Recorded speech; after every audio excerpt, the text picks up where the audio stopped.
This morning we look at two stories. The second is probably well known to us. The feeding of the 5,000 from Mark chapter 6. And the other story is from 1 Kings 17, which is Elijah going to be looked after by a lady who has nothing. You know, we've just sung this song, Trust and Obey. Trust, of course, is not simply an intellectual, intended simply as an intellectual idea or a feeling, but as really the entire leaning of our whole lives. That we depend on God for everything. That's the trust that we're called into. And it's easier said than done. Because it's a challenge to us. Because there's a letting go of self and of self-reliance.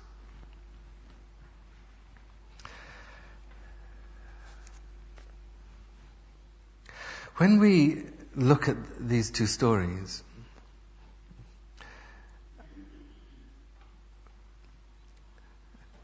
we find there are several common themes. In Mark, first of all, the way Mark records the feeding of the 5,000, and you might be interested to note in passing that it's one of the only miracles recorded in all four Gospels. John tends to be highly selective in the miracles that he chooses. So, anyway, the way it works out is that it's one of the only miracles recorded in all four. They're away in a lonely part of the countryside. People had seen them. They were looking for a bit of peace and quiet.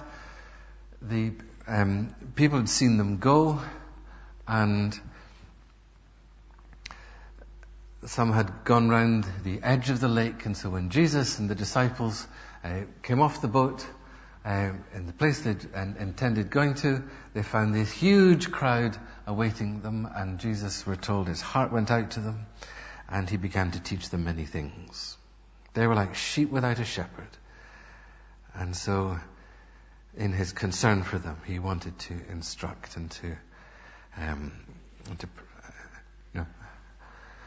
bring healing. But later on in the day, given that it was a remote place, the disciples said, it's time, there's so many. It's late, it's already very late. The people need to be sent away to go and get something to eat. And Jesus, in a most extraordinary thing, turned and said, you feed them. You give them something to eat. And their response to that is, well, that would take 8 months' wages. Are we to go and spend that amount on bread and give it to them? I mean, where could they go and get that? Did they have that amount of money? I mean, it doesn't go into those questions. But to feed them, it says 8 months' wages. And Jesus says, you give them. And then his next question, when they express their astonishment, he says, well, what do you have? Go and see. And so they went to find out. And it was 5 loaves, 2 fish. Not a lot. And so they see the need. They hear the instruction. And the instruction also, what are your resources? And it's not a lot. And not in any way adequate to obey and meet that need. And Jesus is deliberately doing this to them. He's not just teaching the people, he's teaching the disciples. And it's very instructive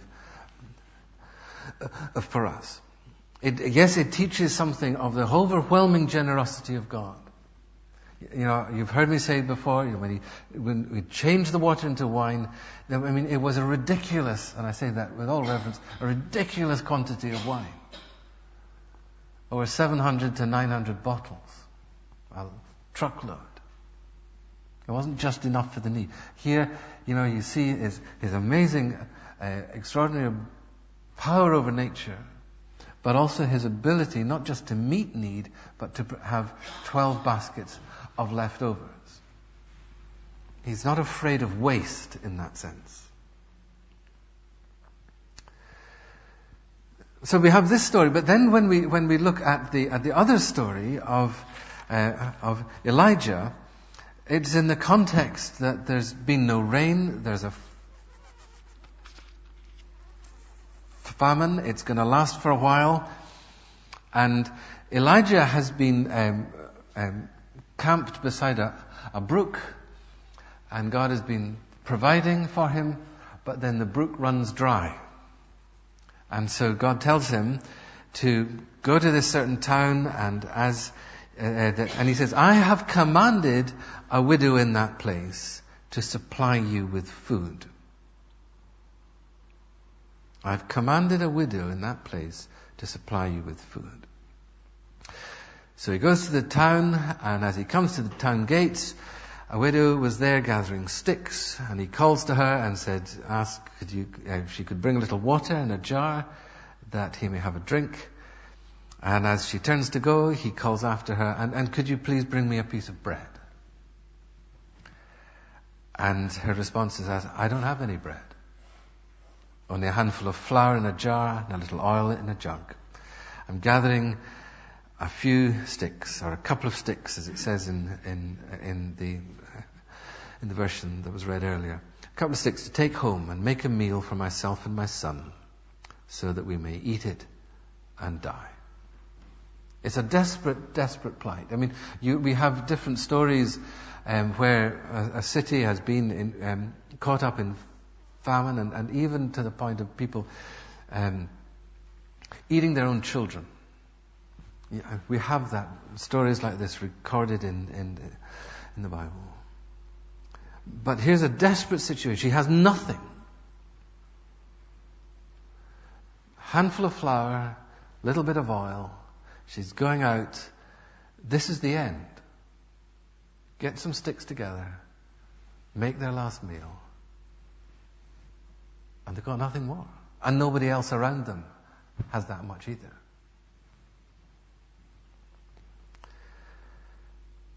And God says, I have commanded this widow, who virtually has nothing, to feed you. That was the word to Elijah. So Elijah, confident as ever in God and what God is saying, he says, don't be afraid. Go home, do as you've said. Trust and obey. But first make a small cake of bread for me from what you have and bring it to me. And then make something for yourself and your son. And note the order. Make this for me, and then for yourself and your son. Because God is saying this, the jar of flour will not be used up, the jug of oil will not run dry, until the day the Lord gives rain on the land. This will continue to the end of the famine. Now, that's not the end of the story. There's some more if you read on through that chapter. But it's the end of this part of the story. Maybe I should just read this verse. She went away and did as Elijah had told her. There was food every day for Elijah and for the woman and her family. Jar of flour was not used up. Jug of oil did not run dry, in keeping with the word the Lord spoke through Elijah. I have heard stories, contemporary stories, of people, not enough food to eat, and God has somehow multiplied that. I've heard stories too of people, not for, I haven't heard one for quite as long as the one that's recorded in 1 Kings, but where somehow the thing didn't run out. God hasn't changed. But the first thing I'd like us to note really from this is, and it can be summed up in some verses that we have in 1 Corinthians chapter 1. Brethren, think of what you were when you were called. Not many of you were wise by human standards. Not many were influential. Not many were of noble birth. Doesn't mean there weren't any, but there weren't many. God has chosen, or deliberately chosen, the foolish things of this world to shame the wise. He deliberately chosen the weaker things of the world to shame the strong. Deliberately chosen the lowly things of this world, the despised things, the things that are nothing, in order to put to nothing the things that supposedly are, so that no one may boast before him. God has a deliberate strategy, and that's to choose the lowly, the weak, the despised, the things that by worldly judgment are nothing. See, when we look around at the needs around us in society or in the community, or the needs in our families, or the needs of the church,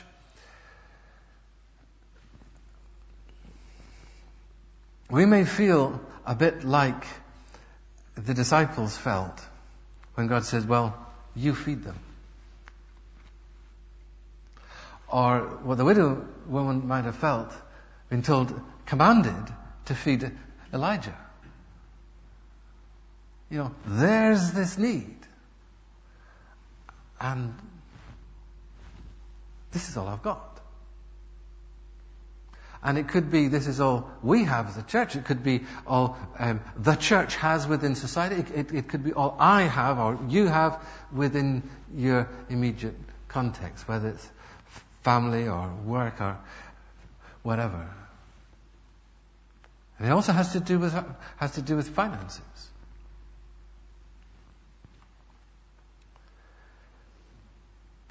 But you see, so our instinct is, if only I had more of this, or we had more of this, or more people, or more money, or the church was stronger, or the church was this, that, and the next thing in society, then then we might be able to fulfill what we're commanded to do, or we might be able to meet such and such a need. And our sort of mind thinks, I mean, if we're not thinking so much of ourselves, we're thinking of other people. You would think, well, you know, if we'd more bums on seats, we'd more wealthy people around, or whatever, then possibly we could accomplish A, B, and C.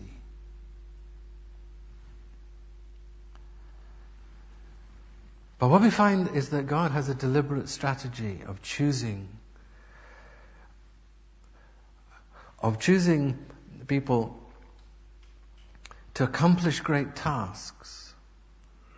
But He doesn't choose them on the basis of their natural gifting or their natural ability or their natural strength. In fact, He almost takes a delight in choosing people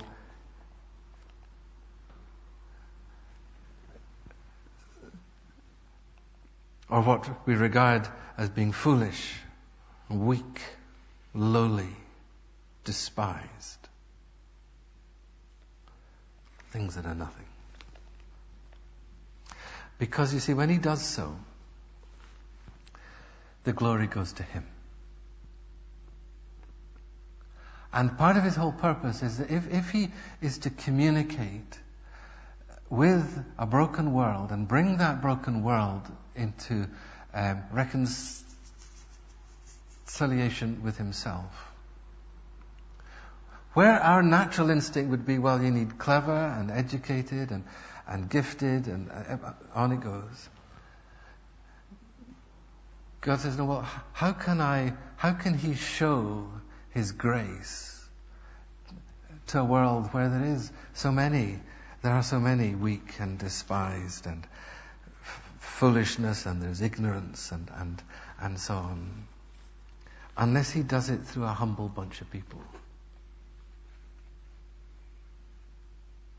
And so he chooses the humble things, deliberately.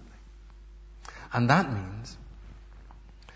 means he chooses you and me. All of us. Second thing that we find in these stories is that, and the verse that is significant for us, that previous verse was from 1 Corinthians chapter 1. This is 2 Corinthians chapter 9, verse 8. And you'll find the words on the notice sheet. God is able to make all grace abound to you, so that in all things, at all times, having all that you need, you will abound in every good work. And there's the superlatives in that. God is able to make all grace abound. That's an overflow, that's an abundance, more than is required. All grace abound, so that in all things, at all times, having all that you need, you will abound in every good work. I mean, it doesn't get more comprehensive than that. Grace abounds in him, this is his character and his nature, and he wants to so provide that we abound in each and every situation and context. He who supplies seed to the sower and bread for food will supply and multiply your seed for sowing and increase the fruits of your righteousness, enriching you in every way so that you can be generous in every way. God is able to do something extraordinary through humble folk. And often, I would say he can do more through humble folk than he can do through immensely gifted, immensely rich, immensely accomplished.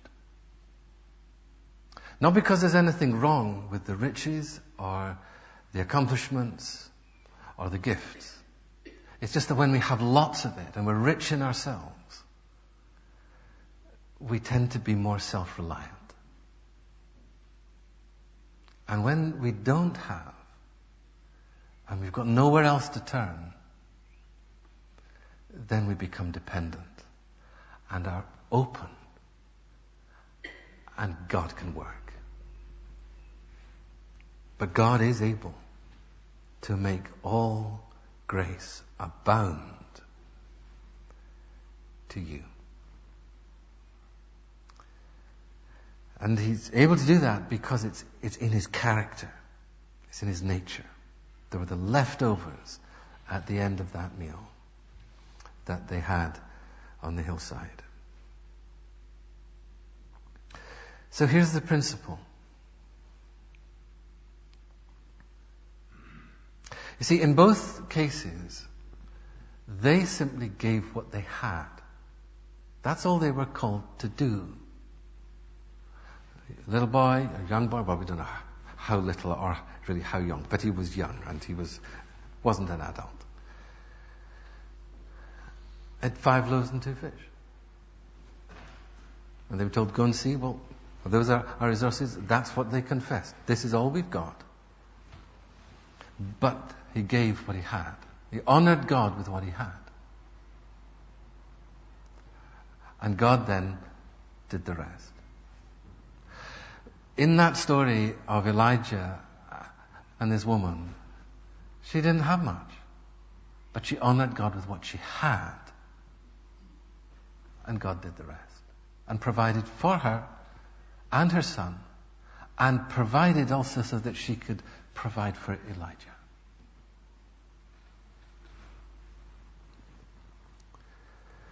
Honor God and watch what God will do. Honor God, He'll honor you. And because what He's doing is He's calling us into a relationship of trust. And in order to do that, we have to risk. And so as we honor Him with what we have, we then just watch and see, and we don't know how He'll do it, but God will honor us. Because in those situations, as happens in the church generally, God calls us to a task that is beyond us. The needs are beyond us. I mean, maybe really need to get that deep in our spirit. They are beyond us. We do not have the natural abilities and giftings in ourselves to meet the needs around us. And what God calls us to is beyond what we can naturally do. What we're called to, and in that case, what we're commanded to do, is beyond what was in her to do. So recognizing the need, recognizing the call, and recognizing, being honest about her own resources, she nevertheless they gave of what they had.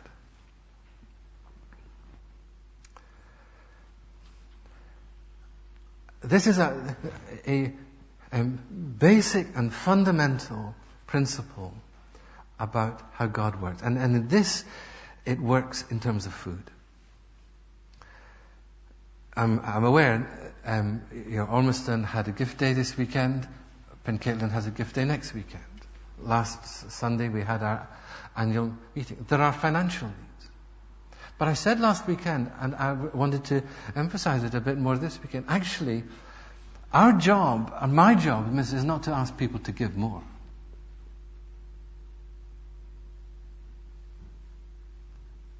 And people have sometimes said, well, we can't ask people to give more. Well, I don't think that's our job. What I'm called to do, what we're called to do, is to honor God. And if that means giving more, give more. But our job is just to ask people to honor God. And that we can say. And honor God with our money.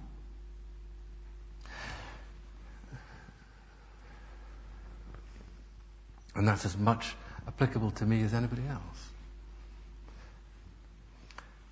Just honor Him. See, when we honor Him, and it works with money, God knows what we need. He knows what we've got. He knows what we can give. But He's not unjust or unfair. He doesn't ask us to give what we don't have. He just asks us to give of what He's already given us. Honor Him with that. And God, by whatever means, will somehow look after the rest. But that works too in terms of our own personal finances. That works too in terms of the other needs that we may have in terms of family and work, our time commitments, and so on. When we honor God with our time, prioritizing Him, God has a way He can enable us to do all the other things we need to get done in the time that is left. I don't understand how that works. But He's able to do that. And all of us will probably feel, you might feel it right now, somewhat overwhelmed by needs and things around you. God is able to make all grace abound to you. At all times, having all that you need, so that you will abound in every good work. God can do that. And God has deliberately chosen the humble of things, so humble things of the world, so that He can do that. So that He can do that.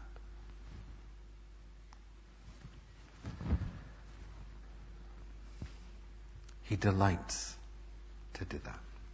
I mean, He could have chosen anybody else in Israel, and He chose this humble woman.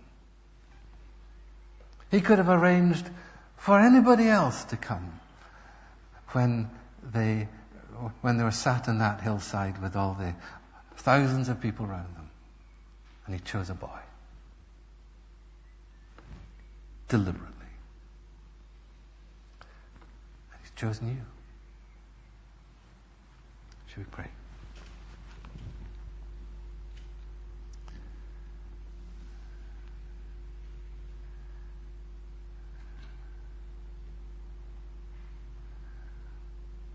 Lord, forgive us for when we've not honoured You. We've trusted You. We've held back. We've thought we had to do it all ourselves.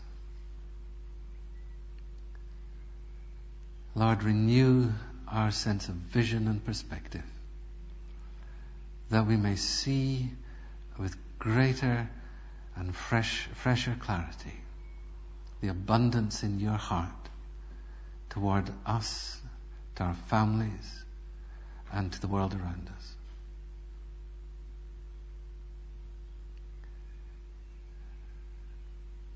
Lord, thank You that You don't call us to be anything special.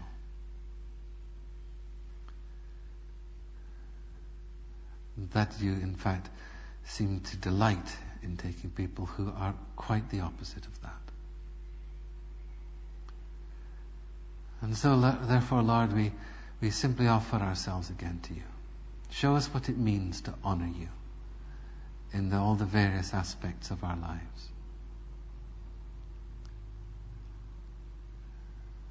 We entrust ourselves to You afresh.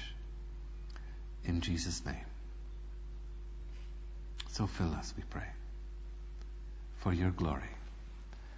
Amen.